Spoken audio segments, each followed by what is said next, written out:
Join Stella Academy, Goa's best coaching for IIT, JEE and medical exam preparation. Register today for Stellar Talent Search exam. Admissions are open for repeaters medical batch for NEET 2021. There is not much effect on the common person who is have to earn his daily bread and butter.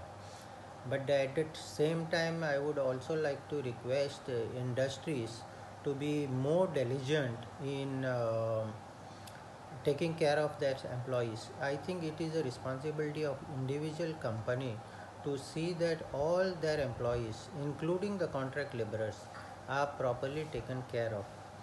I would also suggest them that they can do a temporary arrangement for them to stay in their premises, or maybe hire a dormitory or some hotel wherein they can keep their workers separately, and if they want to continue with their work.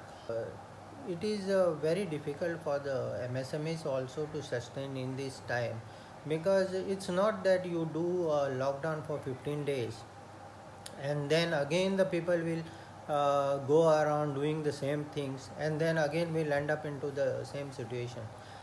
This is how not the way it should work. Now we should learn to live with this virus and overcome it without stopping our operations also. That is what I feel we have to work out some way